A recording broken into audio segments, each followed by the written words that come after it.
Wrestle Addict Radio HQ, representing kings of the rings to the fullest. King Ricky made the hot tag to Willie T, and out of nowhere like Randy is the queen bee. K-Fay brother, 400 plus in the bag like money in the bank brother. See when they pod, it's the opposite of common. Look at the comments, crowned in a certified top 10. You heard? Kings of the Rings pod. Throw up a too sweet when you see the squad. Like a chop in a, I know you feel it. Kings of the Rings are the illest. Kings of the Rings are the illest. Kings of the Rings are the illest.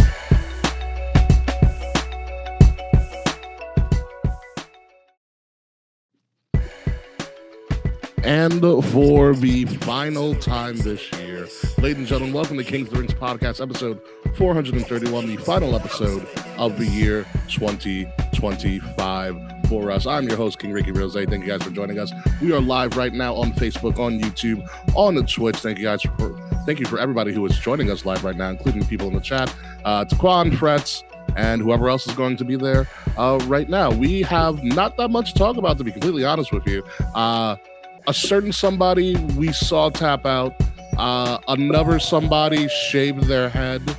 Wasn't me. No, it wasn't you. Thank God. That'd be so weird. I've done it a few times. You got me choked up. God, don't be part of the Aryan race. Well, and I'll find a picture. Hang on. Oh God, I really. Oh no. And yeah, and then we're just gonna wrap up the year and kind of give you a preview of what you might be able to see in the future from us after we take a little bit of a hiatus and all of that. But with me, as always, is my mayo mate, my guy who never should shave their head, especially with that salt and pepper look you got going on. Will Tarashak, how are you? I 100% agree. I should never shave my head again, and I can't wait to never do it. My hair is flawless. It is beautiful. It's one of my best features. So there's that. Fair enough. Slajan K. Hello, everyone. You know, I'm really high at the end of the year. I'm ready. I'm also really comfortable. Yeah, you are. But it seems to be, is this like your new loungewear motif right now? Yeah. I love it. Literally, this hoodie is worn all the time. Like, well, I mean, my Wrestlatic Radio hoodie that I have on right now, I wear it all the time too.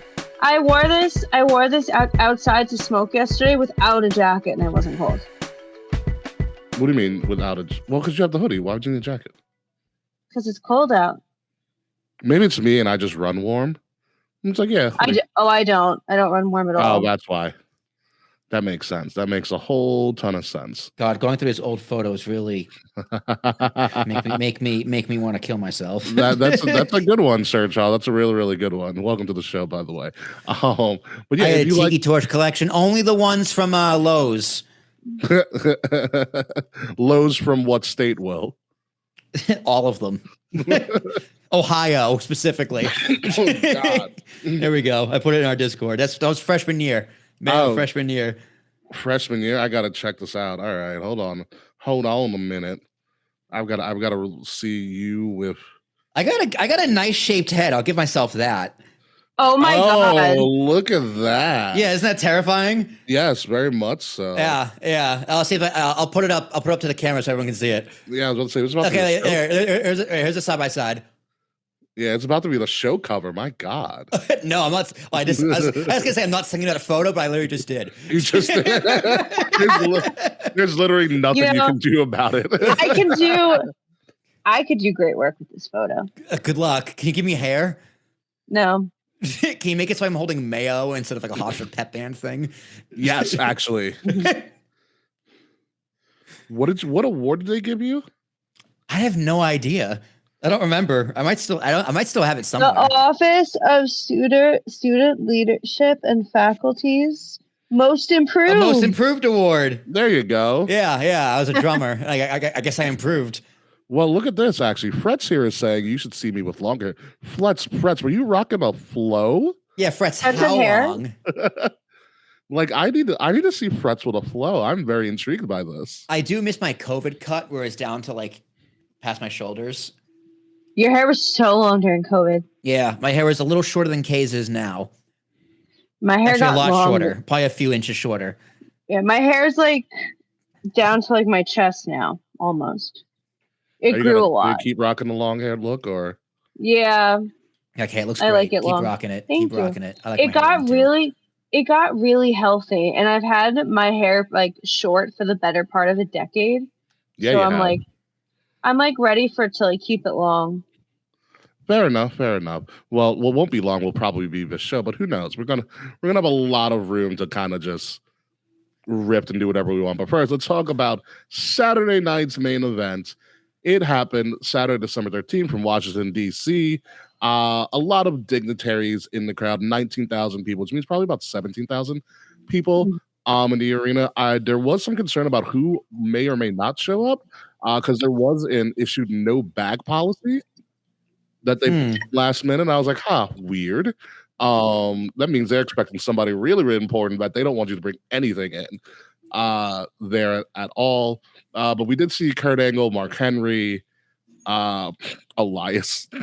Elias was very surprising. Yeah, it was for Elias. That's why he was the very important person.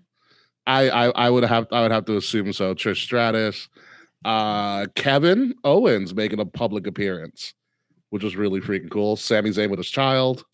Yep, that was so cute.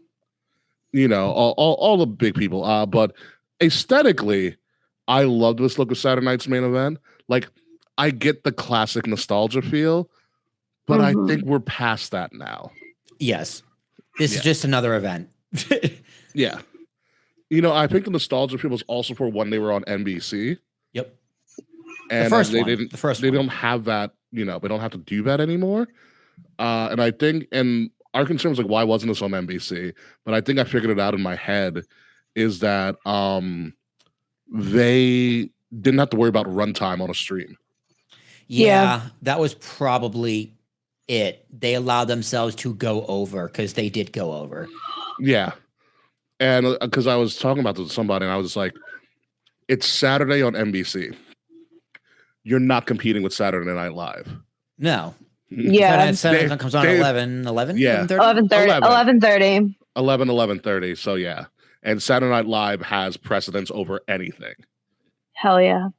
So to be on the safe side, I get it by putting it just on Peacock. Yeah. I totally get that. So overall, I love the aesthetic of it. I thought it was freaking awesome. I thought it looked great.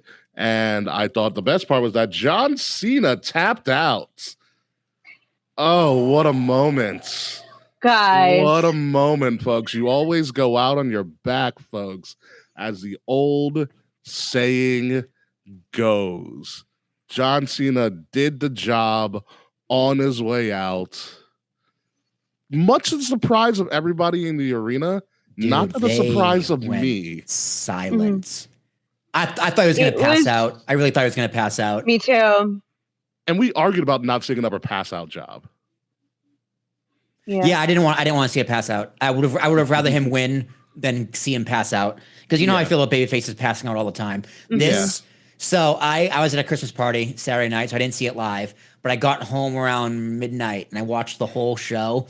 And John Cena tapped out probably around 2:15 in the morning, and it took everything in me not to scream at the top of my lungs, like holy shit! Like I sat up and like this, like, oh my god, he tapped out, because like fucking Jazz is snoring next to me. I marked out. Like he came out, I was tearing up, I was really emotional. It was I thought this was probably one of Cena's best matches of his entire career. Yeah, I agree. He played the hits. They put on a classic match of it. I mean, they tell the story in the ring. There's not much that really needed to be said. Although Michael Cole took every liberty he wanted to say the STF, FU, the FU, the STFU. When he called it the FU, because he's been calling it the STFU for the past few few matches. This is the first time he called it the FU, and I was like, yeah, God, I marked for that too. I'm so like, he called it the FU. In his call at the end, something tells me he didn't know John Cena was going to tap. But that line of professional wrestling just destroyed sports entertainment was something he probably cooked up earlier that afternoon. He definitely cooked that up. He was like, tonight, great call. It's a great call. I mean, ever since Trips and Company took over, or TKO took over, they allowed them to say pro wrestling, but they still had the sports entertainment kind of stench on them. Mm-hmm. And John Cena essentially is the last real champion, but he's actually the last real sports entertainer. He is the last real sports entertainer. You know? Yeah, it was really funny. I was watching this whole match thinking, LA Knight would have done a shitty job. Yeah. Like the match with LA Knight, and that's what I was saying last week. I was like, this match with Gunther is going to be a classic. It's going to be great. And one thing I should have mentioned that I didn't think about because I'm not that smart is the heat. He came out on Monday to massive heat. And anyone going, why did John Cena have to lose? This is stupid. Go watch Monday Night again, the first 15 minutes, and look at the heat. Gunther is going to carry this heat with him for the rest of his career. Also, that aside, John Cena is a traditional dude when it comes to professional wrestling. He was always going to go out on his back. He has said the entire retirement run, it's not about me. He said it's not about me, it's about the future of the business. He's also said, and I forgot one of he goes, my body's shutting down. Yeah. He's like, I can't do this anymore.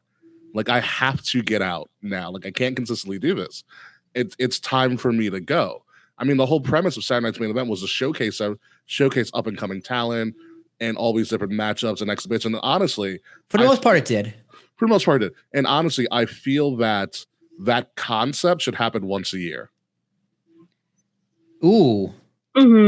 Like, keep it going. Like you can. Yeah, no, I agree. Yeah. You know, keep it going. Main roster versus NXT, just exhibitions. I mean, they added Leon Slater, so you can always add TNA if they keep it going. Yeah, exhibitions and partnerships. Yeah, exactly. Exhibitions and partnerships.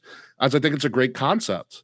And I think the Saturday Night Main Event name actually works. It's like, okay, here you guys are in a main event scene. In a big arena that they would run. So like if they did Saturday Night's Main Event once a year, I think that would be the perfect theme for it. Like, that's the gimmick. Like, okay, it's on a Hell in a Cell match at Hell in a Cell.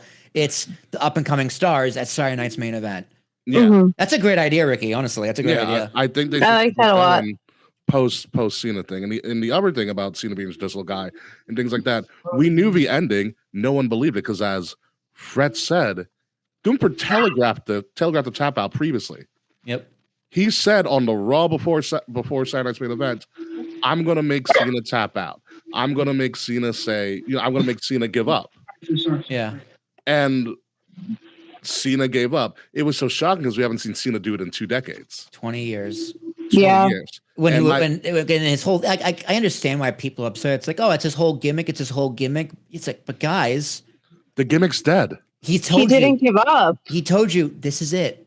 Yeah. It's over. It's over. The gimmick's dying tonight. Yeah. This is the perfect closure to his career, to his character. There's no more jean shorts. There's no more running to the, maybe, I'm sure I'll run to the ring next time he's on Raw, but like this in a suit, right? He'll probably do his thing. He's not running to the ring in a suit. Yeah, maybe not. But like the next time you see John Cena, he's not the character. He is just the man. Yeah. So this was, and there's no more room for one more match. It's over. No, it's over. It's done. Over. No. And you people, you people. The people who are upset and he's even said this, people need to come to grips with this, that this is over. Just enjoy the match. And I understand that initial shock and silence in the building, I was just like, I ate that shit up. I was like, this is great. It was great camera work. In the street, silence. Yep. Great camera work. But then the chance of bullshit, I was like, you guys are ruining it. Like, don't do this. Yeah. I was like, start the thank you Cena chants, start cheering the man. And then it's just like, you guys just kind of hijacked the crowd of like the show a little bit. It was a room full of Cena marks, which is very surprising because there wasn't one Cena sucks chant. We haven't had a Cena sucks chant in months, Ricky. Yeah. But we needed one. We needed one that night. We did. I think we did. Because Kurt Angle's last match, we still chanted "You suck" at him in his song. Yeah, I was like, there wasn't one contrarian in that crowd. I was saying Cena sucks. That would have been me. Yeah, me too. I would have chanting both. I would have been chanting both. Not me. No. We did Cena sucks at SummerSlam. We did do Cena sucks. We did both. Yeah. Good on us. Good on us. New York. But yeah, I mean, I don't know what else there is to be said here. This match was beautiful. It was 100% the right call to do Gunther, 100% the right call for him to tap. But at the same time, it's just like... And it wasn't... Let's talk about the tap. It wasn't a frantic, I'm in pain. Yeah. Because he wasn't in pain. It was sweet relief. It was sweet release. It's like the sweet release of death, kind of. Yeah. It's like, I can't do it anymore. Like, I'm over. Like, it's done. The smile on his face, too. Oh, he looked so happy. He looked... Yeah, I think I told Cave, it's like you just watched the light go out in his eyes in real time. Just literally a sigh of relief, because once Gunther let go, he literally stood up. Yeah, like it's over. It's over. Yeah, it was over. Ironically, Bully Ray had a great comment about it. I gotta find it for you because he made a great point. There were a lot of mixed reactions to that. I was like, okay, that's really stupid. That's really smart. Like Ariel Helwani had a really bad take on it. I heard about that. But no, Bully Ray made a great take because, and John Cena actually posted on his Instagram the character. So Bully Ray goes, Obi-Wan smirk/smile just before Vader struck him down because he accepted his fate and knew in order for others to live, he must die. And that's why John tapped. And then recently on John Cena's Instagram, the next day, he posted a picture of Obi-Wan. Yep. Because that's what he was going for. That's what he was doing. Yeah. I mean, it really was the perfect ending. Like, I understand the message of don't give up is super important in general, especially in today's times where people are seriously like, fuck it, I'm giving up. Yeah. And the guy whose whole thing is never give up, push through. You always make it out in the end. That's a tough pill to swallow for some people. And like I am sympathetic to that, but it's a TV show. And also, you knew this was coming. You knew this was the end. Yeah. I mean, I loved how one last time he almost broke out, and he put the 3 in the air. Yeah. I do think that whole like the back and forth with the I love that struggle. Went on a little too long, just a touch. But Gunther's just like the relentlessness and the ruthlessness of Gunther, not giving him an inch. Super Cena just couldn't match the youth and vitality and the strength of Gunther. But also, we also have to mention the crowd chanting, "Don't give up." Yeah. Oh, that broke me. I was like, fuck, he's going to tap. They toyed with the crowd perfectly. Perfect ring psychology. And that's what Triple H was laughing about when he came out and John Cena hugged him. He's like, "Man, I told you." And I didn't get the booing of Triple H in that instance. Like Triple H has booked worse shit. I have an opinion. Yeah. Okay, so I'm gonna low key blame it on like Unreal and over the last year in general, like the internet very much is more aware of how the business works and is more aware that the how a match is determined is predetermined. And I was explaining this to my friend the other day who doesn't watch wrestling, and she's like, I have a dumb question, like, what is wrestling like real?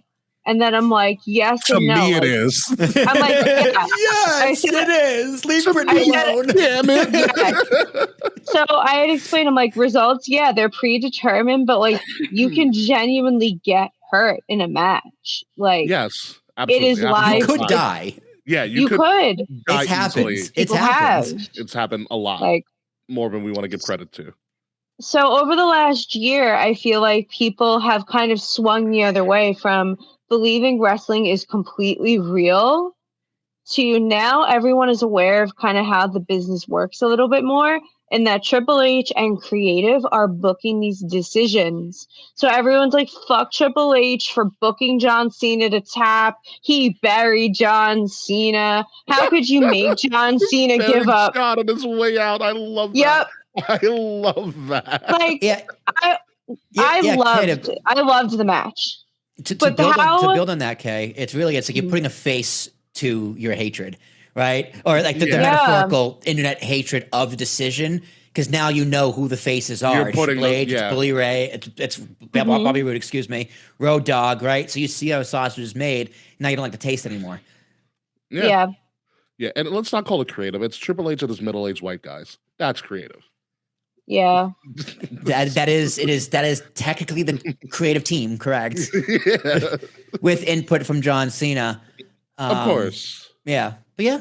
No, I think Kay's point is totally valid. Yeah, knowing too much is valid. The Triple H hatred that's expanded over this past year is definitely something worth talking about when we get to like the section of just 2025 in general. Some of it's deserved, some of it's not deserved, in my opinion. In this instance, I don't think it was deserved. He's had worse outcomes, and he's also said worse in the media. Yeah, he's also straight up lied to us multiple times. I mean, he said Monday Night Raw was going to be the start of a new era. I was like, Trips, you said that like 5 times. Yeah, he also said John had full creative control over the entire retirement tour. And Cena was like, no, I didn't.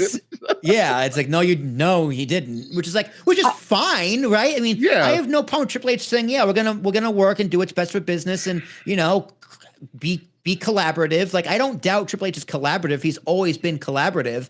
Yeah. But to be like, he has full... No, he doesn't. Stop it. You're lying. Like, don't spit in my face and tell me it's raining. Yeah. It was just like, not Tony Khan. Who's the Khan? Nick Khan. Nick Khan. Even Nick Khan was on the podcast. He's like, yeah, I don't mess with creative. He's like, that's all Trips. I feel like if John Cena had more creative input and was given full creative control on his retirement, we would have had something. We would have done a lot more. Yeah, it would have been. If John Cena had full creative control, he would have done a full year. Yeah. Yeah. But he wasn't allowed to. That's so dumb. I know. Speaking of which, I don't think we're gonna get to it. But if we don't, The Miz coming out in the gear he beat Cena in. Bravo. So I'm glad he said that because nobody would have known. When he said it, I looked at the gear, I go, oh crap, that is the gear. No, we should definitely talk about the rest of the card, because the rest of the card... Oh, no, we are going to talk about okay, good. Like, the rest of the card was very good. Joe Hendry coming out was hilarious. I liked how Miz pulled up the card. You could see Joe Hendry because of the lighting. Oh, it was so good. Yeah, we are going to move on to the rest of the card. Let's talk... Oh, we did talk about... I kind of jumped the gun here, but yes. Joe Hendry, Truth, and The Miz here coming out as a little laugh segment. I was like, this was great. R-Truth coming out and John, that last time, like the actual final John Cena last time is now shirt is really good. Yeah, it's a really nice shirt. It is. And the whole I love how they call back you did screw up with the balls. Here's the ball that you missed, and it's Joe Hendry, and then Joe Hendry just appears on the apron because he's been under the ring the entire time. It was so good. I do love how they played it up because you had Joe Tessitore and Stephanie, pretty much in that Okerlund-like position. Yep, which was great. They're so good together. Yeah, they also need to do that kind of shot at more like PLEs. Like, I love that. And then they timed it so well when Stephanie was about to say awesome, Miz stole it. Yeah. Miz had to have had some kind of cue from somebody. I think they were. The cameraman probably has an earpiece. They can hear the feed. And I think Stephanie's. I think Stephanie and Joe Tessitore's mics were. Oh, it was going through the room. Going through the room, yeah. That would make way more sense. Yeah, I think it was going through the room. But yeah, when he came out and he had the whole rant, I never faced John Cena, blah blah blah blah. I'm the only one to beat him in the main event, or not the main event, but I won the main event with John Cena, blah blah blah. It was a great rant. And then you had Truth come out, and then it was. Do you know how many times they've done that same Joe Hendry shtick in NXT? It got better and better. It just keeps getting better. It just keeps getting better. He keeps showing up and doing all this stuff. It was great. Miz did talk about. He commented on his outfit. He goes, "Still fits." Still fits. Amazing. Amazing. That's great. He also did put some commentary about how he, even though he's upset, okay, good. I'm glad we're talking about this. Yeah. Even though he's upset that he did not get one final match with John Cena, his last match with John Cena was the Raw after WrestleMania 40. We were there. Yeah. He's it was cool not to go out as combatants, but as teammates. Correct. Yeah. I don't know. Do you buy it, or is that cope, or is that genuine? Probably both. A little bit of both. It's a little bit of cope. I think it's an acceptance of I didn't get what I wanted, but I was able to do this one thing. Yeah, it's being grateful for what you got, but still wanting more. Yeah. I feel bad for the Miz because he did deserve one more match. I think at least maybe even during his heel run. Yeah, as a heel run specifically, he deserved a match. Yeah, during Cena's heel run, Miz and Cena just in a promo battle. Like have them go at it. Even a Miz TV segment, like a Miz TV segment during the Randy feud.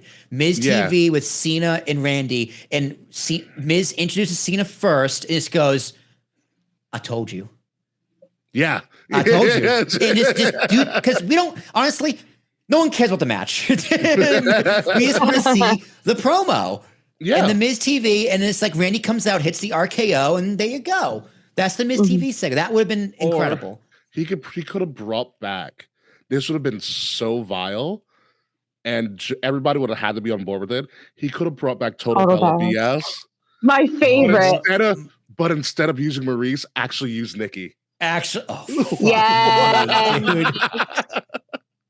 I don't think John or Nikki would have been okay with that. You never know. Nikki did that on Raw last night. Sure, it's great. She did something. She did look good on Raw. She had sidebar real quick. She had her little backstage segment or whatever was in front of the camera and stuff. And I keep on seeing I wish she would have died in the womb. Like she has to say it once. She had that. I'm here. I'm a legend.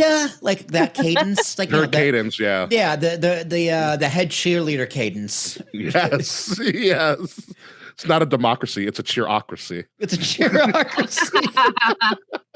Oh my god, Fred, I love the John Cena house rules. Yes, yeah, John Cena house rules were the best. I could have done a run of John Cena going into different cities and telling each city his different rules for said city. Like how John Cena house great. Like John Cena house rule number 107. Don't make sure you wipe your shoes before entering the ring. And then just make them more and more crazy. If John Cena ever becomes a heel GM in the future, that's what he needs to do. I need John Cena as a GM so bad. It's funny. Yeah. I actually do have a few house rules. so the other day, like one of them is no eating in bed. So I walk in, and of course, Jazz is like eating ice cream in bed or whatever. You know, something that's not crummy, so it's fine. But I still go, "You're breaking house rule number 13," and she doesn't get it, but I get it, so it's funny. Yeah. You're just popping yourself at that point. Yeah. We're, audience of one. You gotta keep the relationship interesting sometimes. Yeah. Although Miz I also have house rules. I get it. What are your house rules, Kay? The number one house rule that I'm probably the craziest about is do not wear shoes in my house. I'm crazy about no shoes in the house. I didn't care until we got Boris, but then I really started thinking about like the mechanics of it all. Like, I live in Queens. You also don't have room for shoes in your house. I have that shoe rack when you walk in. That's true. But like, I don't know. I used to like in my old apartment, I always wore shoes in the house. I didn't care. But then I just like thought about it more and more.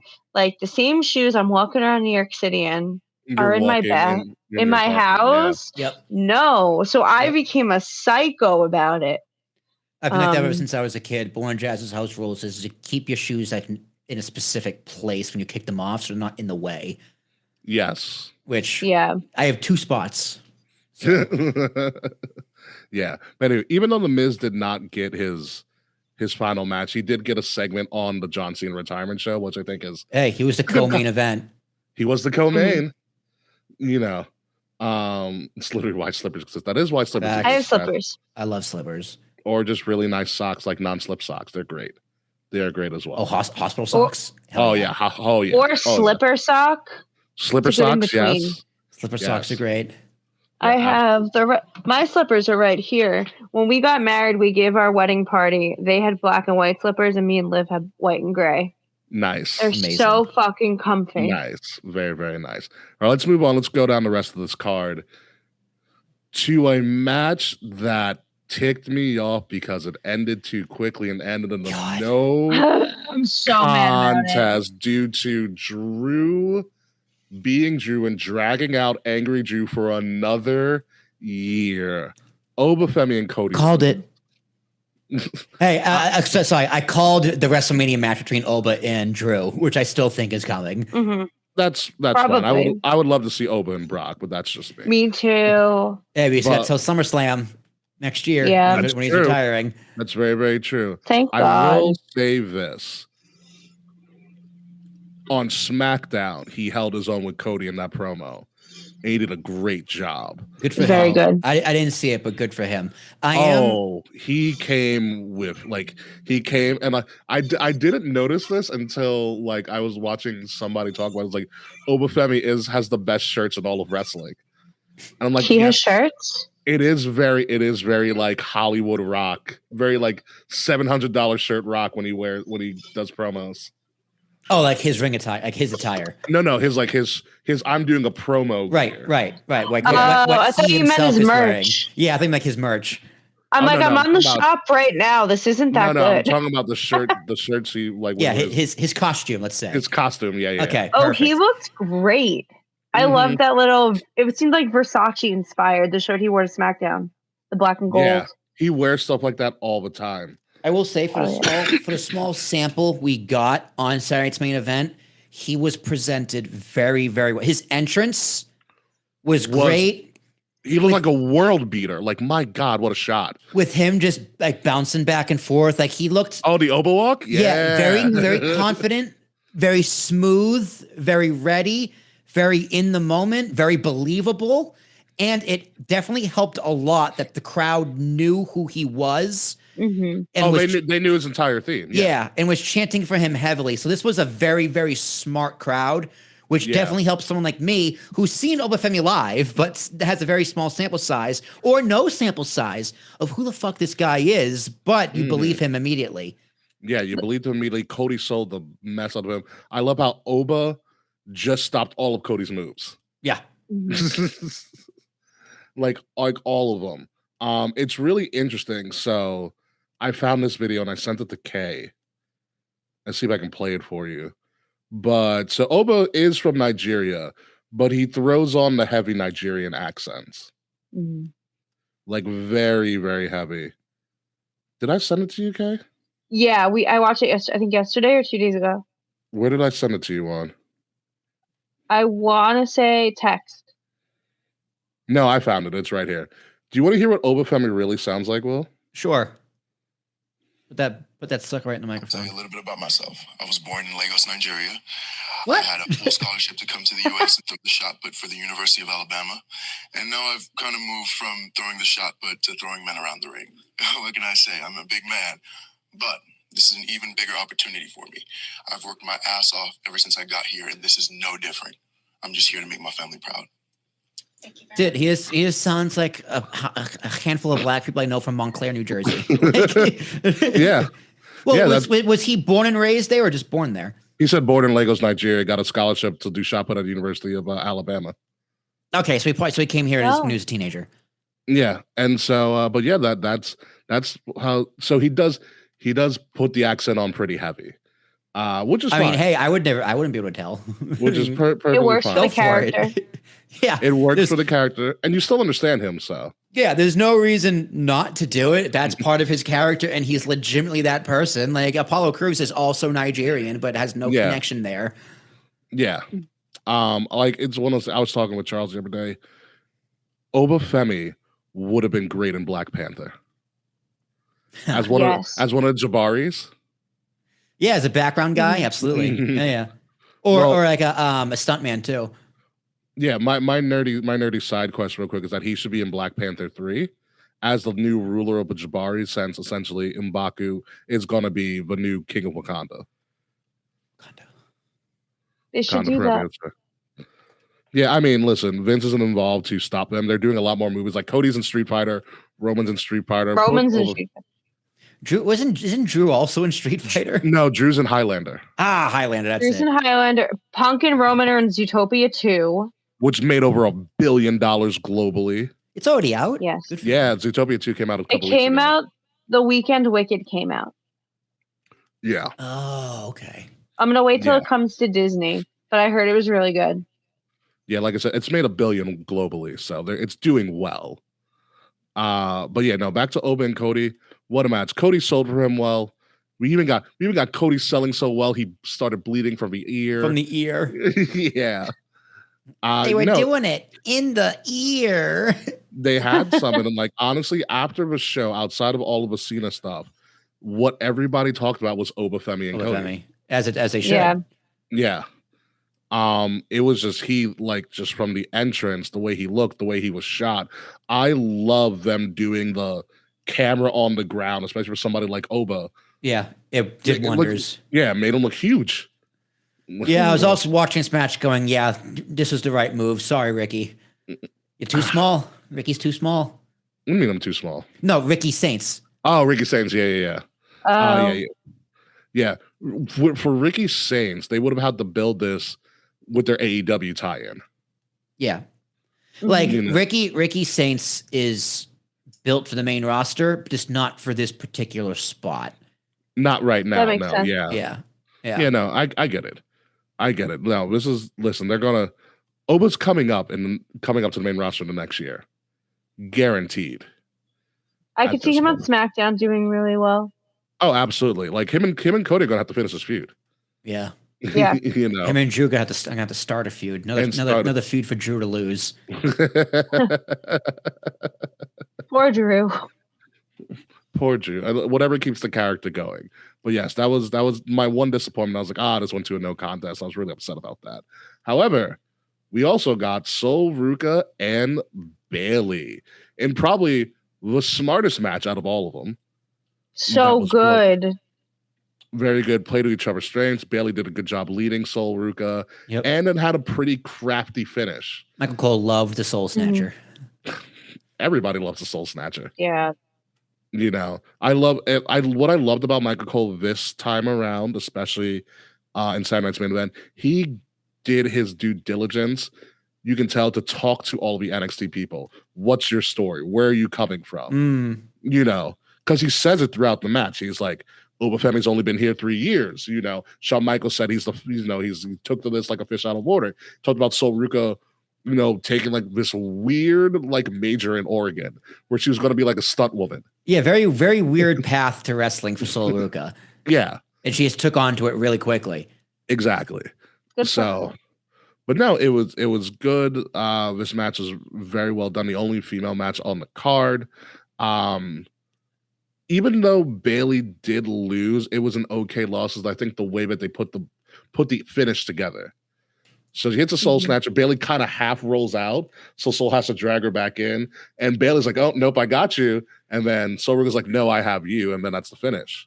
Yeah, Bayley doesn't need to win anything ever again. She's in that spot where everything she does kind of doesn't matter. Yeah, but it works. I mean, she's doing a lot for the business outside of wrestling too. Like she did an all-women's seminar that John Cena showed up on. I feel like Bayley is either going to go open her own school or become a trainer. She's gonna be a producer for WWE. I could see her producing for like NXT for sure. She's gonna be a producer for WWE or NXT. She loves helping out the younger talent.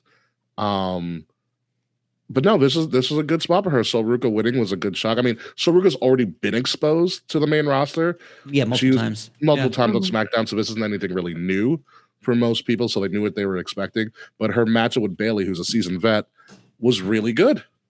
Yeah, at this point, it's like call her up or don't. Like, what are we waiting for? She's been up and down so many times. She's got to finish that feud with Zarya, I believe. Not a feud, but like their whole relationship with Zarya. But pretty much everybody you see outside of maybe Leon Slater, because he's not fully signed yet, is going to be on the main roster within like a year's time, including Joe Hendry. Yeah, including Joe Hendry, who just signed to NXT. But speaking of Leon Slater and Javon Evans, my Lord Almighty. What a photo.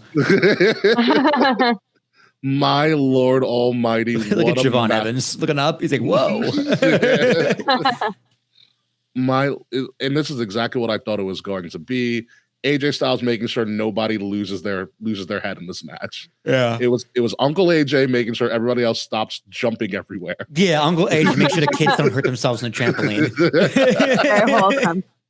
Pretty much. I loved it. I loved the Leon and Javon Evans being like, you know what, screw it, we're just gonna go for it. And just going after them. Like They pulled out all the stops. This is an unbelievable match. Yeah. Yeah, the crowd knew them too. Well, Javon, again, has already been exposed a lot on the roster. Like, he had the match with Gunther. You know, he's been on SmackDown before. He's on Raw next week. Is he on Raw next week? Yeah, is that who Adam Pearce is talking to? He has a match next week with who's he talking to backstage? It's all pre-recorded anyways, but I forgot. Might have been Dom, not Dom. It's not Dom. You said Raw next week? Yeah, he has a match on Raw next week. He was talking to Adam Pearce. What are you doing next week? Grande Americano. Grande Americano. That's right. Because Ludwig Kaiser did a promo in perfect Spanish, actually. In perfect Spanish. Bad accent, but great Spanish. Yeah. It's slow enough that I can understand what he was saying. But no, this match was insane. I honestly thought Dragon Lee hit his head on the post on the outside. Yeah. At the end. And to be completely honest with you, AJ Styles is so smooth. He made a botch look like it was part of the match. Yeah. There's only one AJ Styles. There's only one AJ Styles. There's only one.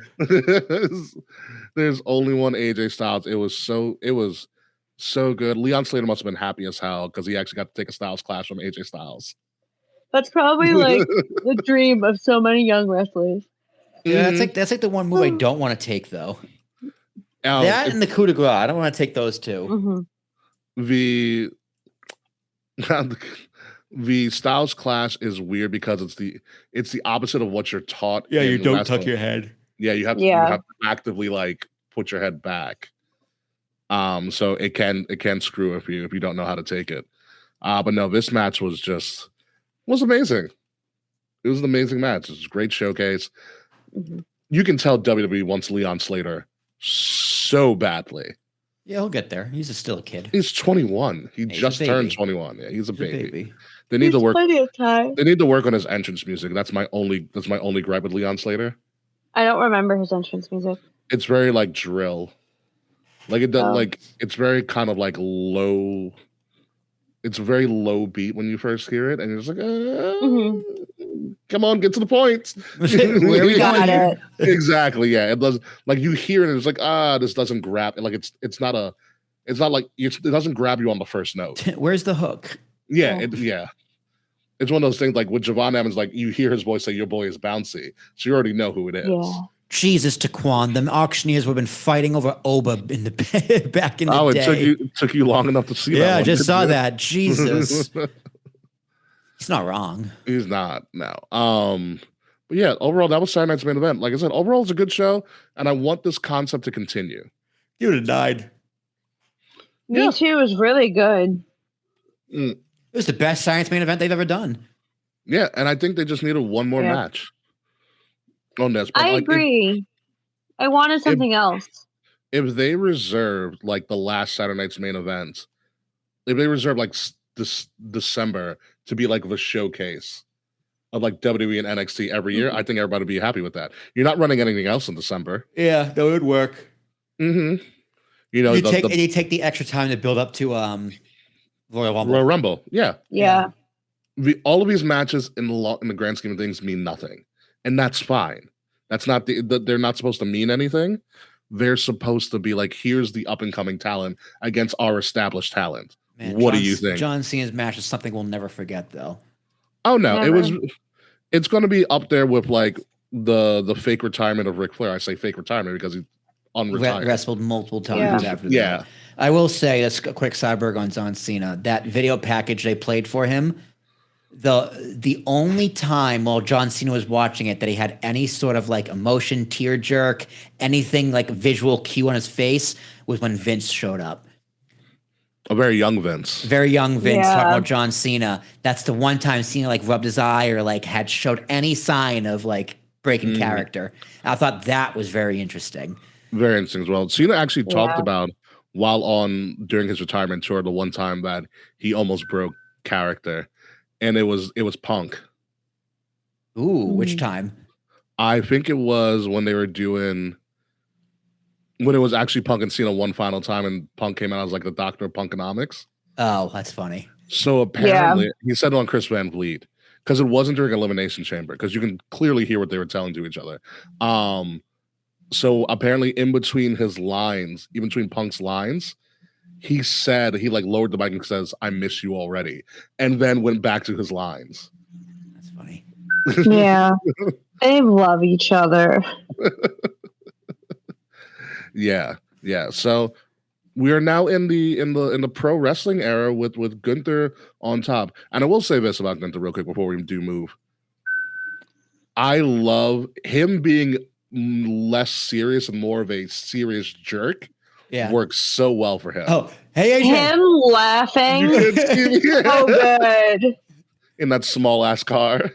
Yeah, I was like, dude, did they beat up his car? Like, did all the wrestlers beat up his car because they're pissed he retired John Cena? I know when he had to go. I know when he left the arena in DC, he had to be walked by security. Oh yeah, I bet people were. Oh yeah, that footage was crazy. Yeah, Gunther's gonna get jumped if he's not careful. Listen, I feel bad for the jumper. yeah, exactly. He hammed it up on Raw. He left the ring. Like, you know what he did? He did what Roman should have done in Orlando. Yes. Nah, Roman did it right. Just sit there and take it. Well, no, he did it, but the difference is he's like, I don't care. Yeah. I did it, made tap out, walked away, and then he walked back. Walked back twice. Walked away and walked back. Stepped onto the announce desk. Yeah. Yes, John Cena is a bitch.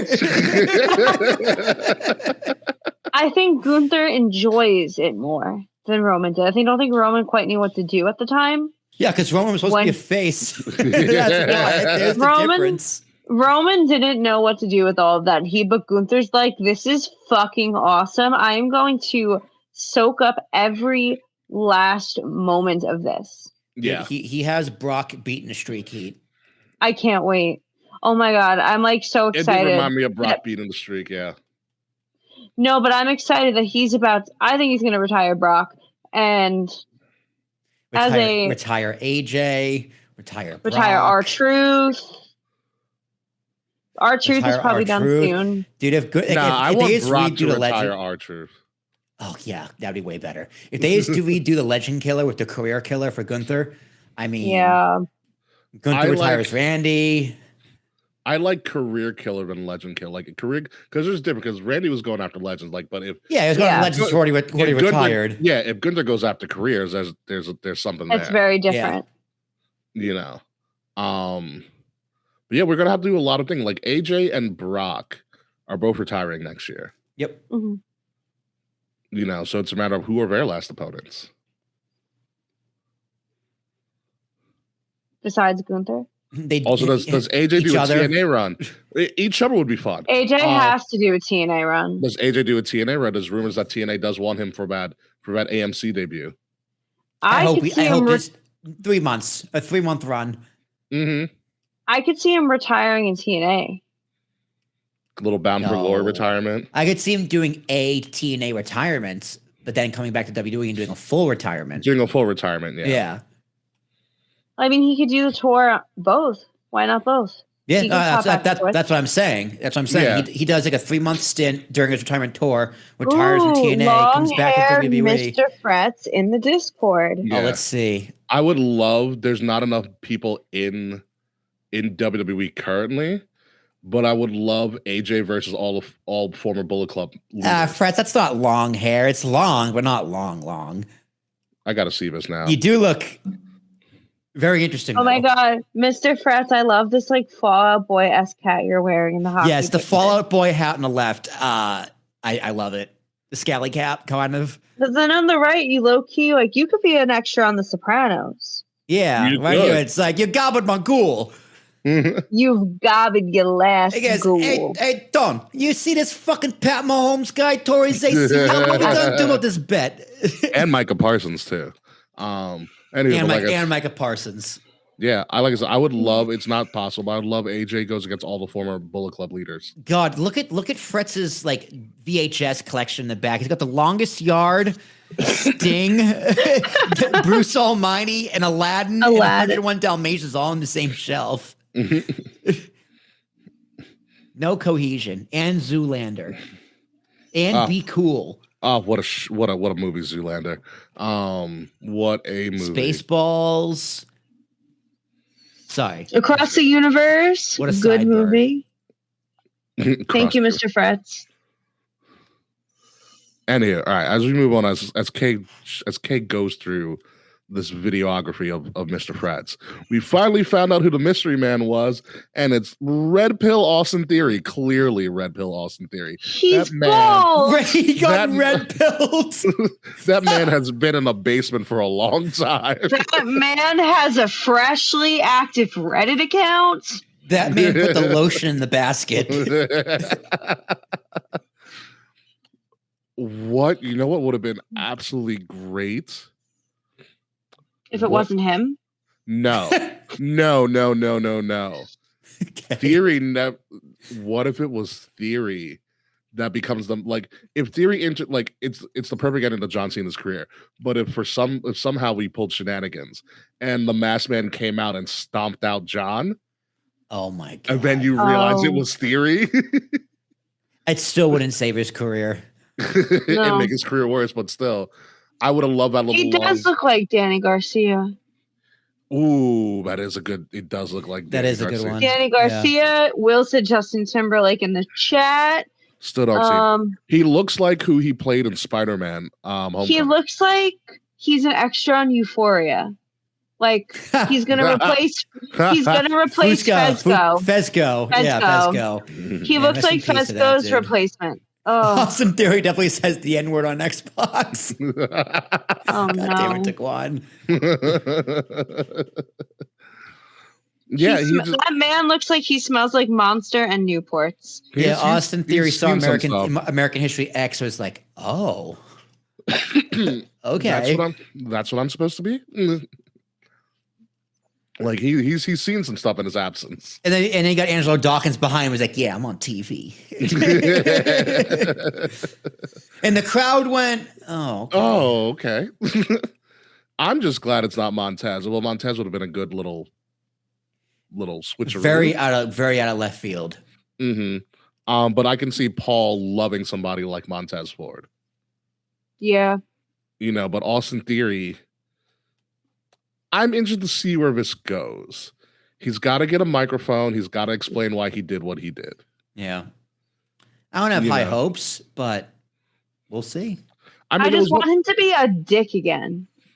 Yes. Yes. I need Austin Theory. Yeah. I need indie-rific. I'm a piece of shit person, Austin Theory. Theory looks like he just got out. He does. He does.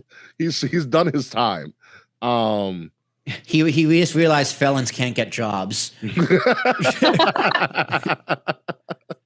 So here I am back again. I mean, it was. What if he's a spy for Seth to see what the Vision's up to? Seth can just watch TV. Yeah. No. But I mean, like the not on televised stuff. It's possible. He could have been like, "Hey, I mean, go be friends with the Vision." They do have that history. Mm-hmm. When Seth was starting a cult, kind of. Yeah, and Austin Theory looks like he's joined the cult, so it works. He looks like he joined a specific cult. So sorry to any of our listeners that might have been in a cult at any point. I mean, no disrespect. Like he looks like he prescribes to the Great Replacement theory. Theory. That's what the theory is. Oh. Like I want to see if he interacts with Grayson Waller. Oh, I forgot about Grayson Waller. He's just gonna look at him like that, scale him up, and just keep walking.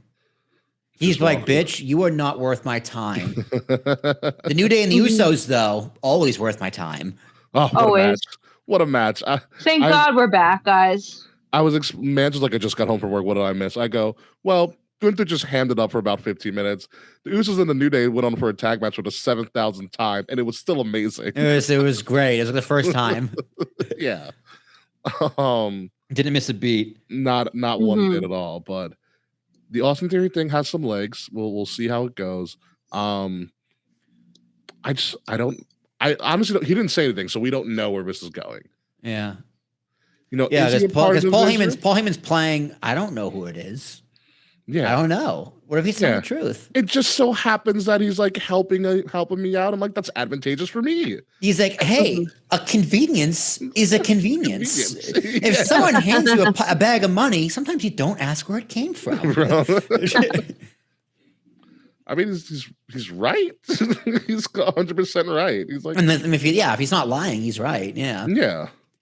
You know, so like, where does Austin Theory align? So, who knows? Maybe if they drag this out long enough, maybe we find out that Austin Theory is under the learning tree. I'm hoping Austin Theory is a placeholder for like someone else. I find this whelming. I give Theory one more chance. Yeah, agreed. Yeah. I like him. It's just he's been booked like garbage. And it's unfortunately not his fault because like he had something going. I liked that he was with DIY. I liked the way.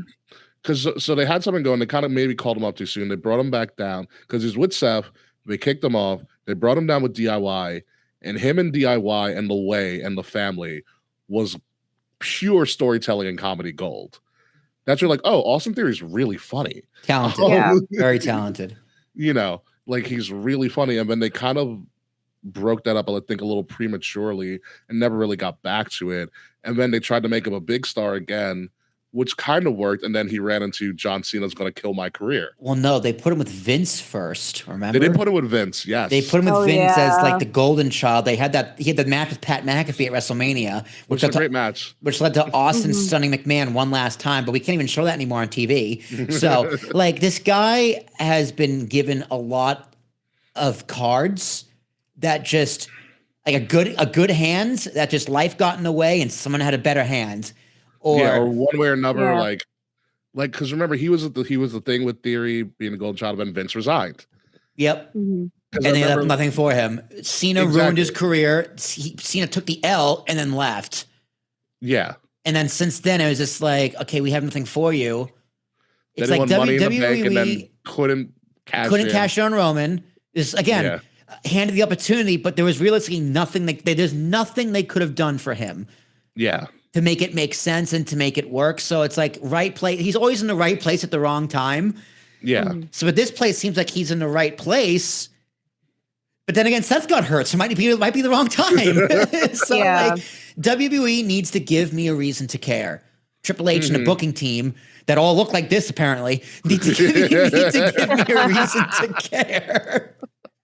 Will, use your white man influence to make creative better. Yeah, right? Let me get Paul on the horn. Just be like, hi, I'm a white man. Let me show you how to book your product better. And they're going to be like, okay, great. Thank you, white man. For me, I'm just like, you know what? The more I think about it, the more he needs to be aligned with Paul. If there's anybody that's going to take like in the island of misfit toys and put them back together, it's going to be Paul. It's going to be Paul. Oh, for sure. Paul's going to figure it out. Or at least give him the opportunity to better himself. And I don't know, dude. Logan Paul, Braun Breaker, Bronson Reed, and Austin Theory all in one group. It doesn't make any sense. But also, Logan Paul is really stealing the show of that group. They're making him can just sit in the back and make crazy faces. It's really funny. And put on great matches. Bronson Reed's falling through the cracks. Yeah, it's like they don't know what to do with him. I don't know what to do with him. But if you make Austin Theory just a silent assassin type person, because you already have enough vocal people in that group. That's what I mean. But Austin Theory can talk. He can. Mm-hmm. He can. It's how do you explain the personality change? Because he was this braggadocious, like muscle monster. Now he's going he's going dark. So I'm interested to see what's the explanation for all of this. I saw AEW's TV schedule and got really depressed. Oh no! I found out AEW released another title. It really got me going. No, I'm joking. That's a joke. Okay? Oh, thank God! I was on another tab and I'm like, oh no. No. I'm totally joking. Please no. Yeah. Please don't bring that into the year of 2026. Yeah. Hopefully Austin Theory gets some redemption in the new year. I know him and Grayson Waller had a thing going, but then, Theory got hurt. Yeah. But if he's on TV, they have a purpose for him. One can hope.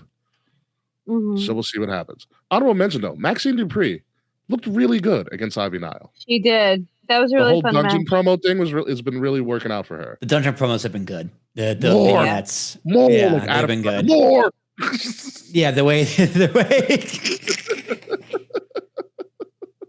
You ever see like the video of Adam Driver like just screaming the N-word from Black Klansman, and then someone just goes, "Adam, the line is, and may the force be with you." I've seen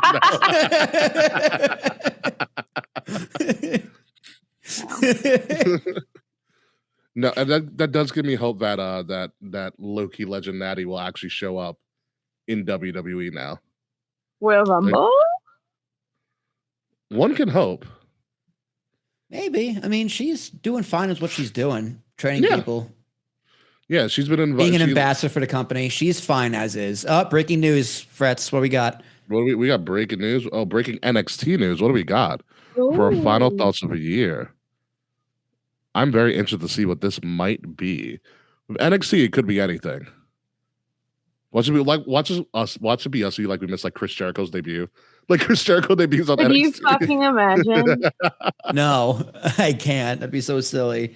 You know, we really don't have a non-wrestling show day we could do the show. Wrestling is on every day now.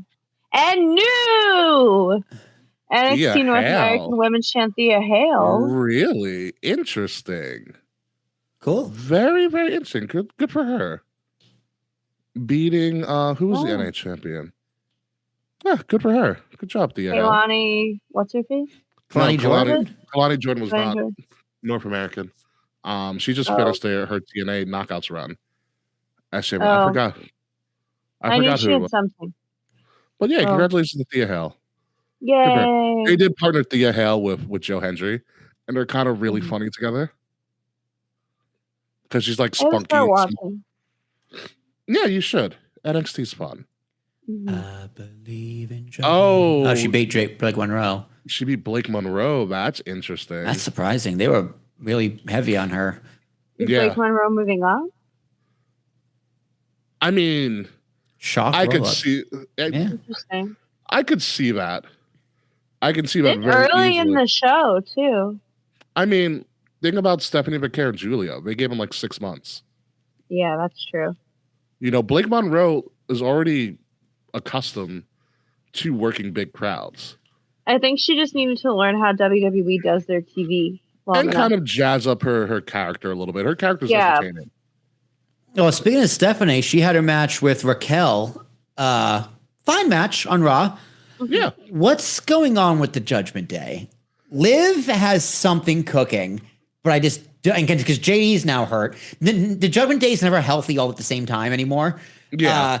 So something is going up with Liv, and I just don't know. She's gonna go batshit on somebody, and I can't tell if it's Roxanne. Or it's gotta be Raquel. It's got to be Roxanne.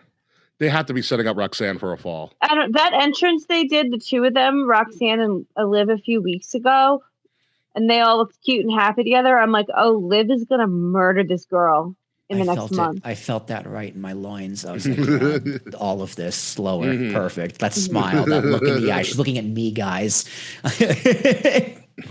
Yeah, that's how stands are created. Yeah, no, Liv's gonna lose it. Yeah, and it's gonna be perfect. But as we wrap up our final show of the year, let's just rip a little bit about this year in wrestling. Will Tarashak. It was a very, very good year in wrestling. I enjoyed most of this year. Cena's back half of his retirement tour was a 10. I loved every second of it. So unfortunately, the first half was a 6. So the Jey Uso experiment, a complete failure for multiple reasons. I think it's unfortunate because now he's stuck in a tag team unless, Jimmy's going to be a father soon. So maybe Jay turns and makes another singles push. One can hope. A lot of untimely situations going on with people getting hurt. Seth, the fake injury, and then the real injury. That's what he gets. Yeah, that's what he gets. Naomi getting pregnant. I believe there was one more. Someone got hurt, right? Liv Morgan got hurt. Liv Morgan got hurt. So the women's division had great momentum. It got beat in the face with injuries. Now it's kind of back on the come up. A lot of sleepers and Rhea Ripley not doing much, but people to pick up the slack, and Io Sky being a huge star, Stephanie Vaquera coming into her own. A lot of very, very, very good things going on in this year, 2025. 2026. Oh, the first year of Netflix, I think, has been pretty solid. The Peacock era is coming over in 2026, so imagine interesting to see what happens there. I know we was talking by the end of the first quarter. End of the first quarter, and by mid, I think it's March 26th is when it's all off of Peacock. Something like that. Something like that. So it's interesting what they do with the library, where the deal goes. If it goes to YouTube. Kay, you shared an article like that in Discord recently, so I'm keeping my eye on that heavily because I'm very interested to see what happens to the archives. But yeah, overall, I really enjoyed 2025 years of year wrestling. Slage and K. I agree with Will. This year has been pretty strong in wrestling overall. The women carried wrestling all year. Like, women carried wrestling. Punk's the champion. I love that for me. John Cena had one of the best retirements I've ever seen. And unlike everyone else who's retired before him, he's going to stay retired. You saw what happened with Taker Michaels. No, literally. Like, I don't think we're going to see John Cena in Saudi Arabia for one last match against whoever. Like, I hope to see him in a GM role in 2026. I'm really excited for next year in wrestling. I'm more so looking forward to the future than anything else. Very nice, very nice. When I look back in this year in wrestling, obviously you got to talk about John Cena's retirement and what I thought was going to be, after seeing it live in person in Toronto, the greatest heel turn of all time, until it fell flat on its face. Like much things. It fell flat on its face. But what a moment to kind of kick like the year off for mostly everybody. Jey Uso's culmination was one of those things that was very good to see. He also beat Gunther. But then it's one of those things that Jey Uso might have a Dean Ambrose issue. Not a good champion, and he couldn't rise to the occasion in the schedule. But he sells merch to children, and sometimes that's all that matters. Roman's taking a lighter schedule. AJ Styles said he's probably going to retire soon. Brock's retiring soon. We are losing from from a New Japan standpoint. The Ace Tanahashi is retiring at Wrestle Kingdom. We're old guys. Tanahashi's retiring as well.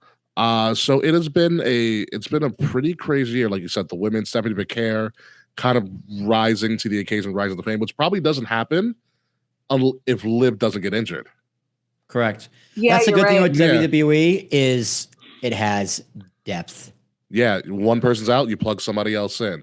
Naomi was Naomi as a heel is going to be one of those, damn, I wish you would have had it for longer. She's going to come back as a great face. She had an amazing cash in. They did it at Evolution, arguably their most complete show of the year, which was Evolution. Evolution ruled.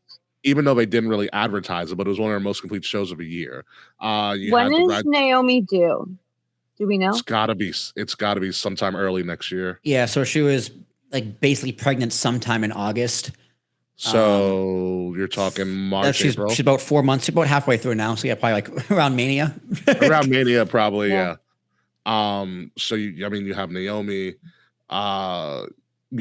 People forget we also had the R-Truth firing and rehiring. Oh yeah, that was very, very weird. That's a good segue into the Triple H thing. Like the Triple H hatred that this man gets. Like it was a very online thing earlier in the year, But as the year has gone on and on and on, it's just become worse and worse and worse and worse. Like he got really, really, really booed on Saturday. Which I didn't think was warranted. Other times I think it was warranted because he doesn't like, for somebody who's essentially been an executive for over a decade at this point now, he is inconsistent when he handles media. Yes, very. Yeah. And it's astonishing. It's very astonishing to kind of see, because sometimes he does a really great job. He did a better job when they were doing the pressers, where they're doing like, you know, I doing the missed media the scrums, you know, but when he has to like, but then he'll do that, but then he'll go on like the post show on the post show, or like he did the interviews leading in the Mania of Issues. Like I wish people would just shut up and just like not critique the product. I'm like, what are you like? That's how you get the show. Yeah. What are you doing? You know? What are you doing? Because it's not like Triple H isn't egotistical. You know what I mean? Like he's not making it all about him. He's not like he lies. he just lies. But like to your point, Ricky, earlier you said Nick Khan has nothing to do with the creative. Triple H on the flip side has nothing to do with the business. Like so TKO has a lot of power over him in other aspects. Where sometimes he may have to toe a line. And I think he's kind of fine taking all the fan heat because he gets a lot of heat that TKO and Nick Khan should get, but they're not publicly facing. Nick Khan kind of is, but but he's not. He doesn't really input himself like has to input. Like he'll do like the Pat McAfee show or whatever he did recently to do some media. But Triple H takes most of the brunt of the hate from the public. Yeah, I think he loves it. He can't, he didn't get to really retire on his own terms. So he's going to take heel heat in whatever way he can.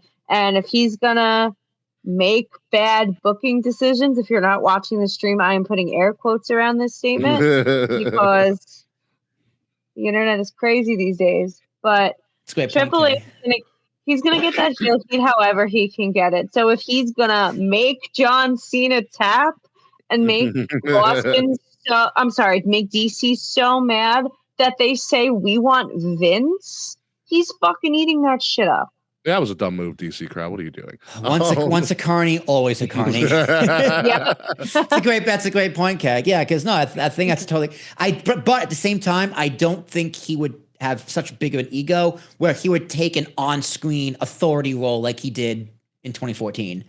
Yeah, I don't think. I think he's beyond that now. Which I think is very, very good. But moving on from that, you look at NXT. You look at NXT and the Joe Hendry experience. Joe Hendry just broke out like a bat out of hell. Yeah. WrestleMania, showing up randomly, fully signed now. The NXT and TNA partnership has been better than expected. It's been great. It's been great. For the most part. For the most part, yeah. A few small hiccups here and there. I think TNA's gotten a short end of the stick a few times, but it's way better than it was to AEW.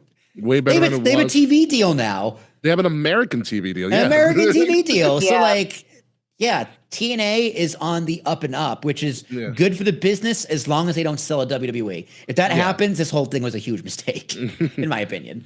Speaking of business, WWE bought AAA. Yeah, speaking of business, their stock is up 48% this year. It's over $200 a share. We got Mr. Iguana. AAA has a TV deal in Mexico. Yep. Now as well. We're streaming a lot of AAA's weekly shows on YouTube as well. But Ricky, Triple H doesn't get any credit for that. Only the bad things. I don't know how much. Yes. Well, he's kind of creative for just WWE. Like AAA still operates kind of in a silo.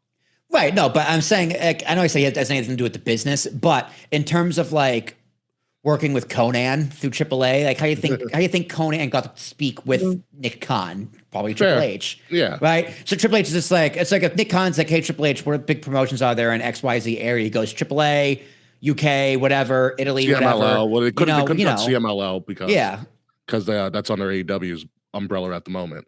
But no, AAA was a great gig. We got to see Mr. Iguana and the crazy character that it is. I actually watched the Triple Mania. So they're doing well, expanding business globally. But speaking of like AEW solidified itself as a solid number 2. It's now been around longer than WCW. Yep. Some of the work. Swerve does great work. Hangman Page is coming into his own. They're selling more tickets. They're selling more tickets. They have they stream all of our stuff on HBO Max for the time being. They're accessible. They are easy to find. If I want to watch them, I can watch them. And currently right now they are a cheaper alternative to pro wrestling. Yes, they are. They are a cheaper alternative. I did see those Saudi Arabian price tickets for a Rumble, and I did get mad. Oh my god, I'm so mad. Isn't it like $400 for like really good seats? It's like $400 for like front row seats. Yeah, wild. It's like $20 for nosebleeds. But the plane trip. That makes me think though, like what currency does Saudi Arabia use? That's very true. Because what's the exchange rate? You know? Yeah. I don't know what their currency is, but as I keep on going on AEW just did their first All In the States. The Saudi Riyal. Ooh. So one Riyal is 0.27. So multiply those by 4, and that's what they're paying. Yeah. More reasonable. Yeah. Green shirt guys totally going. Speaking of AEW, like I said, they did All In Texas, which is a fantastic show. I don't know if you guys ever got a chance to watch All In Texas or some of it. I did. All In Texas was a fantastic show. Kenny Omega's come back. Someone called Femi Absolute Swerve Strickland. Wow. Oh my god. That's a DC Comics reference. That's really good. AEW also partnered with DC Comics as well. Samoa Joe is your. Did they really? Mm-hmm. They do. Warner Brothers, good for them. Yeah. They got smart about it. Smart. You know, and you can't talk AEW and talk about the rise of Mercedes Moné. You can't like. No, you're right. She had one of the best years in all of wrestling. That's undeniable. Yeah, it's undeniable. Yes. She recently, I have been kind of following. I haven't watched AEW lately, but she did lose one of the belts. Oh, she did. Yes, she did. She's slowly dropping. My prediction's coming true. My prediction is coming true. She's gonna lose her title. She's slowly dropping belts. So yeah, Mercedes had one of the best years of any male or female in all of pro wrestling. And what she's done with it so far has been absolutely fantastic.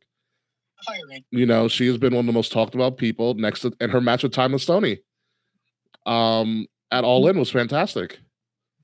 Really, really good. The one thing that surprised me about AEW is how Will Ospreay isn't their complete face yet. Who is? It's Hangman at the moment. Is he? I thought he was. He's the top face. He's a face again. Mm-hmm. I mean, Samoa Joe's got the title. I'm thinking it's probably his last world title run. MJF really didn't do much. MJF, he hasn't really done much in the last few years. Also, really. be on the lookout for. I think Samoa Joe's at the end too. Yeah, he's getting ready to retire. Oh, for sure. Yeah. Samoa Joe at the end. Eddie Kingston's probably going to be at the end too. Yep. No, Eddie Kingston's got like 6 years left on his contract or some shit. I take that back.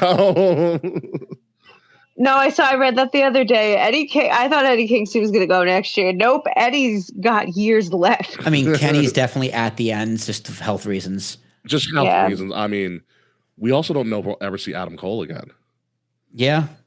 I doubt it. Adam Cole's going to be one of the biggest what ifs in all of pro wrestling. When I think it's all said and done, which is a shame. Concussions, man. Yeah. When you wrestle that style, that's the risk you take. Mm-hmm. Because Adam Cole put on. His best run of his career was NXT. His NXT Undisputed Era run was that world title run. Yeah, incredible. His matches with what was the match that we saw that he did with? It was him and Alistair, right? Yes, he dropped to Alistair. Yeah. Yeah, no, but it was him and Alistair in Philly. Take over. Oh, Philly. right. He didn't drop. No, I thought Alistair and beat Dream was Andrade. Later. Yeah, no, Andrade. It was Johnny and Andrade. Johnny and Andrade was the 5-star. Yeah. Alistair. Yeah. Alistair and Adam Cole was the match before them. Mm. And we were like, it can't get better than this. And then Johnny. And then it did. Yeah. And fucking Johnny Wrestling. Yeah. It's a shame what may or may not happen to Adam Cole. So yeah, no, overall, when you put it all, like Kay said earlier, there's not starting mid-January of next year, there's no day in the week where there isn't wrestling on TV. Monday's Raw, Tuesday's NXT, Wednesday is Dynamite. Thursday, starting January 15th on AMC, will be TNA. Friday is SmackDown. Saturday is Collision, but no one cares about Collision. Hey, if no one watches it, did it really happen? Exactly. And then also you have the other big expansion for WWE. You have Evolve, which is now like they brought back Evolve, and you had Kendall Gray win the Iron Survivor. Yes. You know, and there's a lot of breakouts. Kendall Gray, Javon Evans might be the biggest breakout star of the year. For sure. At least in NXT. Like, you can't deny what he did with Gunther. He went from a relative nobody in the Garden. That match was crazy. People wanting him to beat Gunther. Literally, when we went to that Raw, that match started with me and Liv being like the only people in our section cheering for Javon Evans. And then by the end of the match, everybody was a fan. Yeah. And then last but not least, TNA. TNA had their 2 biggest shows ever in America within. We went to Slammiversary together, was the guys. biggest show, and I think Bound for Glory, beat its actual attendance record. Bound for Glory is a damn good show. Yeah, I don't know. I was just thinking, what's my favorite show of the year? I'm stuck between SummerSlam because I was there, WrestleMania Night 1 because it was incredible, and Slammiversary. Ooh, I don't know. I'm stuck between a few. Best show, like pay-per-view or any show all year. Any show all year. So you could do Raw at Mania, Raw at the Garden, K, for you. It was the return of Dolph Ziggler, and what a moment that was. I went to 3 shows this year. I went to Barclays Raw in March, which was, I don't remember what happened on that show, if I'm being so fucking honest. We went to Slammiversary in July, and then I went to Cena's last Raw. Both of those shows fucking ruled, and those were probably the 2 of the best wrestling shows I've ever been to live. Yeah. But the best show I watched at home was Evolution. I'll agree with you, Evolution. What I saw live, it's really interesting. I'm the only one on this panel. I got to see heel Cena and face Cena. And face Cena. Yeah, you saw the turn and then the turn again. And the turn back, yeah. If I could turn I think I gotta give it to SummerSlam Night 2 specifically. The SummerSlam Night 2 was so stacked. Yeah. Yeah. That card, and the weather was nicer. The sun went down. The food was just as good. Oh, that one food though. We made friends in the parking lot. Yeah, Joe Nucci. Shout out to Joe Nucci and the friends that I ended up knowing that other person's friend. Yep. Yeah, we made friends. Like our section at SummerSlam. Great section. So much fun. Great section. That guy, the guy and the kid behind us, but were incredible. Yeah. Great section. I think SummerSlam might be it for me. SummerSlam is probably my favorite one. Being my first international crowd, being in Toronto for Elimination Chamber, I think was my second favorite. And then Slammiversary. Yeah. Slammiversary was just fun. Oh, the show that was Germany was also incredible. Oh, was it Bash in Berlin? Yeah, Bash in Berlin. Yeah, Berlin. And then they went back to France.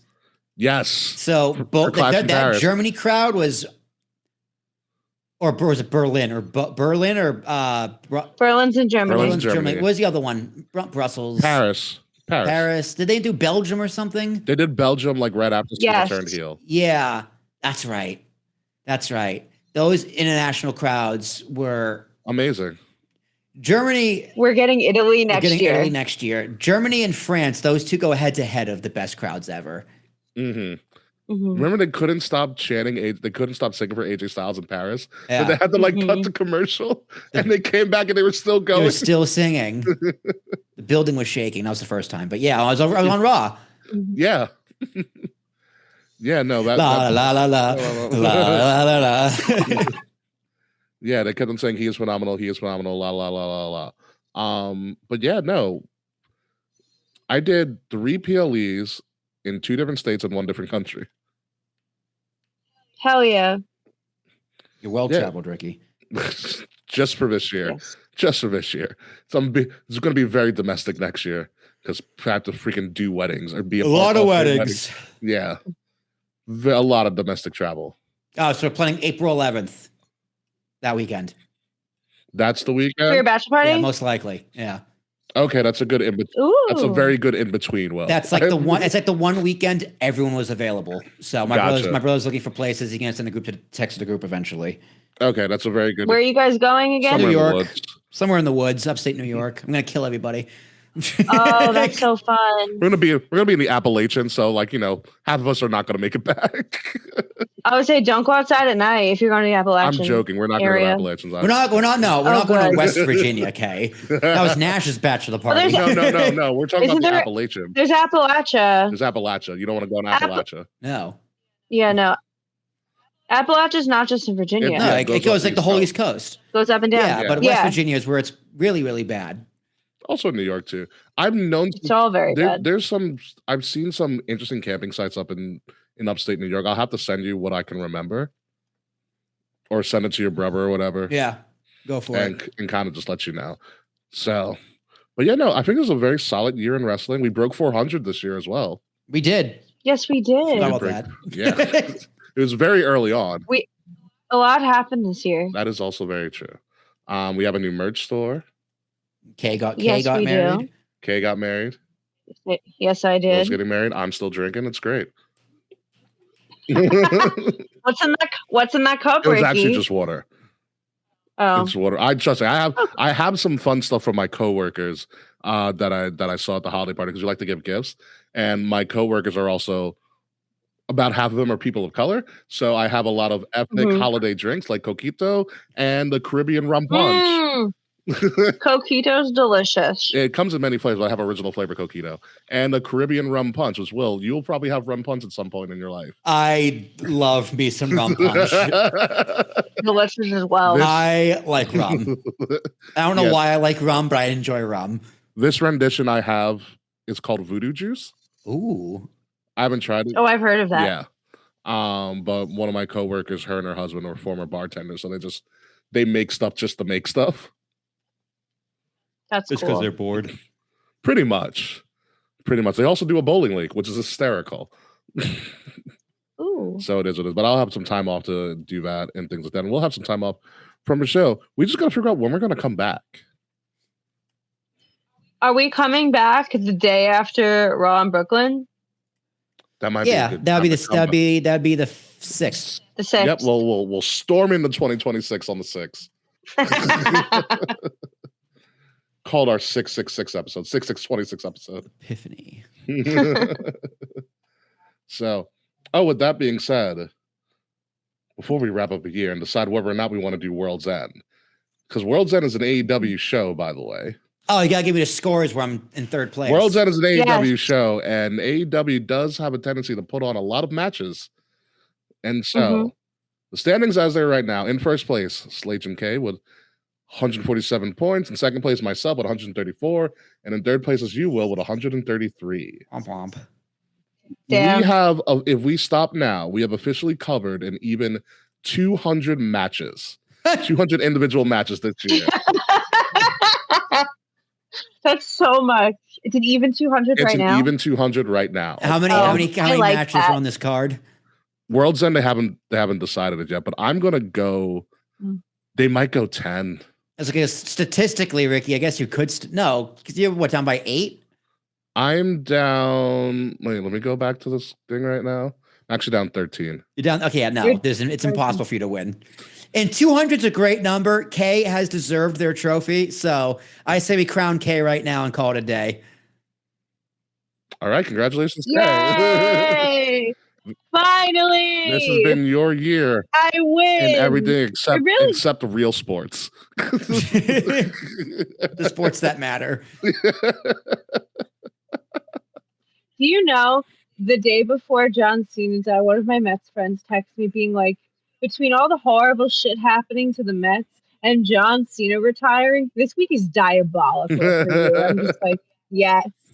The Jets are mathematically eliminated from the playoffs. For next year too.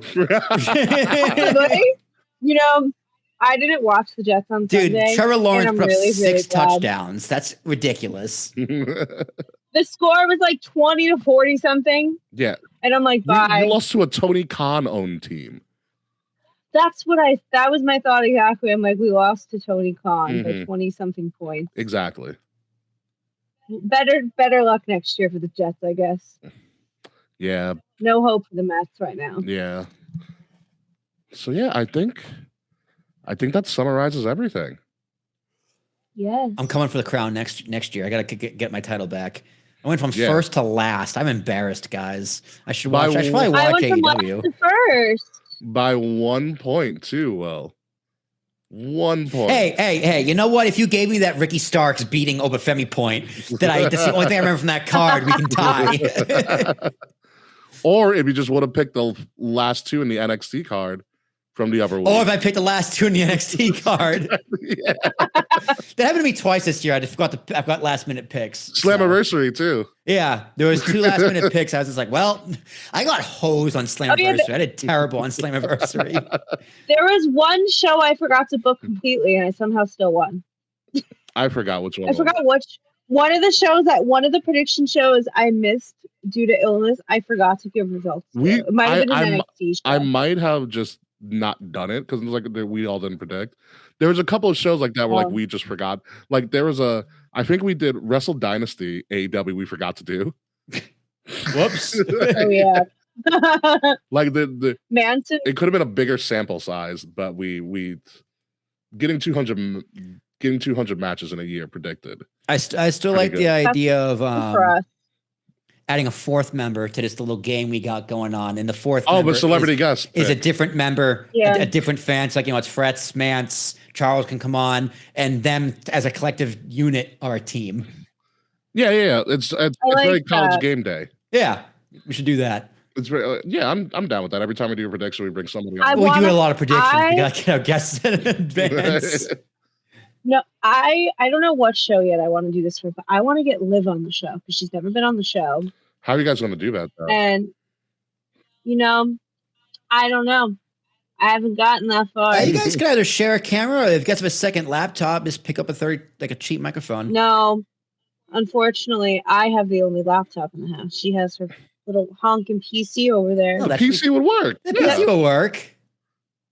We would just be in different rooms. But Correct, that's even better. Yeah. For audio quality, at least. Yeah, once because you won't have any bleed. You want if Liv was in the same room as you on the PC, you'd hear it. We'd be echoey, you'd be a little right? echoey. Yeah, it'd be a nightmare. Okay. Yeah, because she's starting to she's really truly getting into booking. Nice. Nice.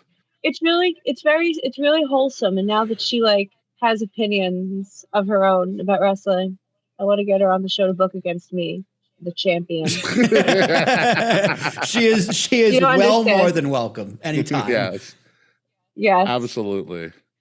The Usos New Day, just quick sideberg. She got back into wrestling when we started going out. We started going out in 2021, so she had never seen the New Day Usos tag team rivalry. Oh. She's never seen the New Day really be good. Has she seen baby faces? Has she seen the New Day rap battle against the Usos? Go to you. Oh my God, no, she hasn't. Find that. I gotta show it to her.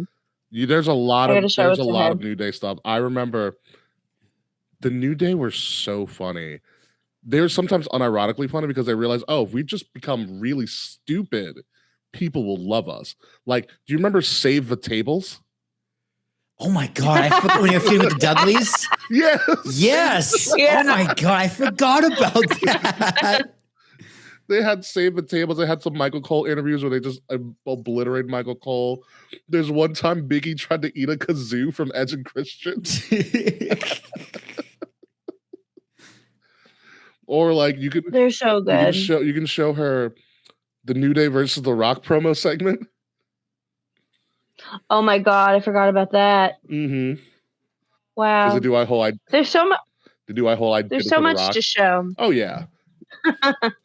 So she's only seen heelish New Day. Yeah, she's pretty much. She watches weekly. She watches Raw weekly with me. Okay. SmackDown, it's 50-50. Yeah, you gotta show her prime New Day. Yeah. Like I was telling her about SummerSlam 2017. Oh, when they won in like Usos and New Day. Yeah, Barclays. Yeah. You got to show her like prime, like coming out of the Bootios box New Day. Oh my God. Yeah. I showed her, she saw the Mania that was sponsored by Final Fantasy.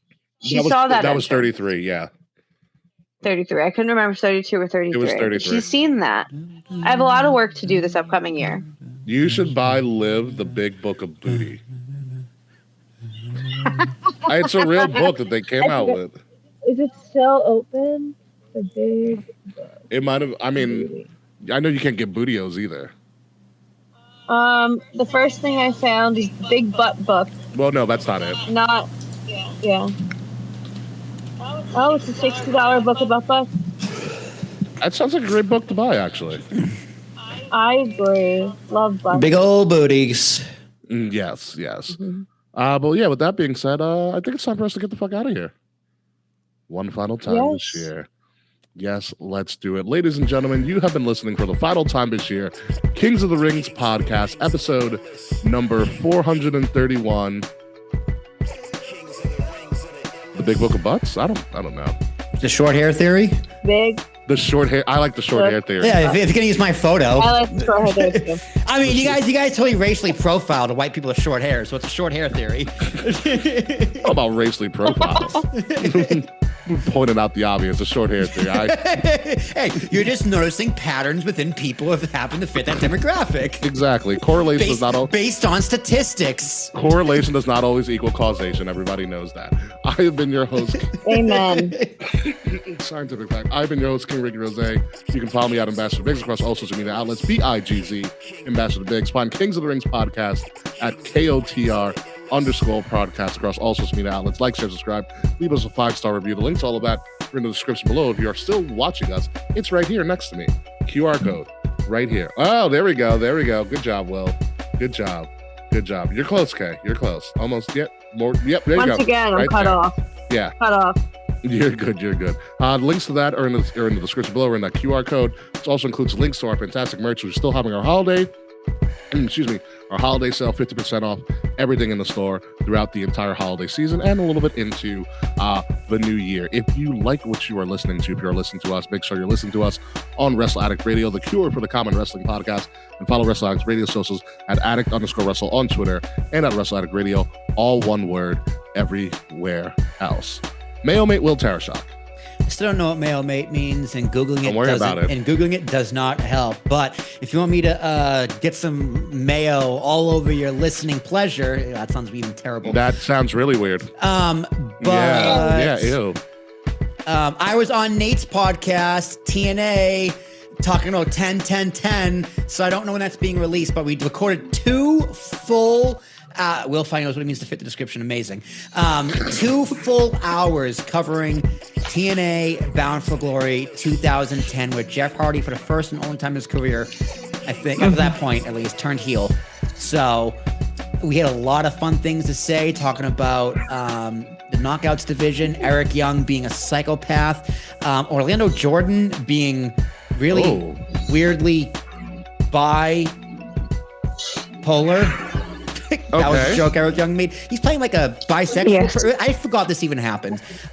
Motor City Machine Guns and Generation Me, everyone's favorite Bucks, tearing the house down. Team 3D teasing a retirement match, which doesn't end in a retirement, thank God. And a phenomenal main event. And then, the Monsters Ball match with Abyss and Rob Van Dam. And so much good stuff in that card that's being released soon. Join our Discord. Discord's the best place to get all of our information. That's very, very true. K-Fame, send us all. All right, y'all. 2025 is over, and this podcast is over for another year. We're going to relax. I'm the champ, and I'm going to be holding on to that for a while. You can find me on Instagram at TikTok at KAE_FABE. You can find me, again, don't know when it's coming out. I want to say the week of Christmas. I'm making a guest appearance on the Wayback Wrestling Machine whenever Mance does the Christmas episode. I'll be on eventually. I don't know. I've recorded it. Pull that man. We attempt to predict Wrestle Kingdom in typical K and Man fashion. Oh God. Oh yes. So many sidebergs. We tried to record for 10 minutes. Oh. We didn't. Boy. And starting January 5th, you can vote for Boris in the America's Favorite Pet contest. Check out my social media starting in January on information on how to vote for Boris. If Boris wins, he will win $10,000 and he will be on the cover of Modern Dog magazine. $10,000 can buy you a lot of Wrestlotic Radio merch. Yes, it can. Yes, Kate, Vote please for Boris. send us links because we will be voting for that 100%. Yeah, definitely send us links like every day. Yes. Please Yes, do. every day. I'm going to put it in Discord. Awesome. Appreciate that. Oh my God, I should make a vote for Boris shirt at the store. I don't think we have space to do that just yet. Well, that might change. I'm working on. We'll something. figure it You out. can pull down one of my something. It's not even that, but I'll work on it. But when we come back next year, folks, there's hopefully not that much that happened in wrestling. That's probably going to be a full-on blatant lie. There might be a couple of returns. We're going to start the road to the Royal Rumble, which then starts the road to WrestleMania. So we're going to kick the ground rolling next year with a whole bunch of wrestling news and things that we've missed and catching up on the holidays, things like that. The show might look a little bit different. That intro video might be a little bit tweaked with some updated photos of things that happened in the past year. And we may get nominated again for something very, very soon. Hopefully. I don't know. Who knows? We will figure it out. There's a lot to be, there's still a lot to be determined, but what is very, very guaranteed is that we will return. We will come back. We will start planning after 550 to 500 to the 450 to 500, which will probably happen in 2027, early next year, early 2 years from now. It is mathematically impossible to get to 500 next year. I mean, not with that attitude, but yeah, we will. We do 2 shows a week. We'll do to get to 500. We'll do a bunch of after show specials and shit like that. But yeah, we're gonna. I think we're gonna have a pretty good, decent year next year. We're definitely gonna have a lot more guests. We're gonna go up against all do little host versus guest type things. Start calling up your friends. Start letting us know if you want to return to the show, get back on the show, or be on the show for the first time. Please let us know. We'd love to have you be a part of our show next year, because wrestling is better with friends. And I'm glad to have these two people as my friends for like freaking the last decade. It's kind of gross. Hell yeah. It's been a long time, guys. It's been a very, very long time. So until next year, folks, goodbye, good night, happy holidays. We'll see you soon. Oh yeah, fuck Slack. Click clack. Click clack, fuck Slack. Yeah. Click clack, fuck Slack. We just have Slack on and just have his predictions be invalid. His picks don't count. I think we let Slack on the show and then we mark all his predictions wrong so we get 0 credit. Exactly. I grant you no points and God have mercy on your soul. Fuck you, Slack. We will see you next year. This has been a Wrestle Addict Radio branded podcast.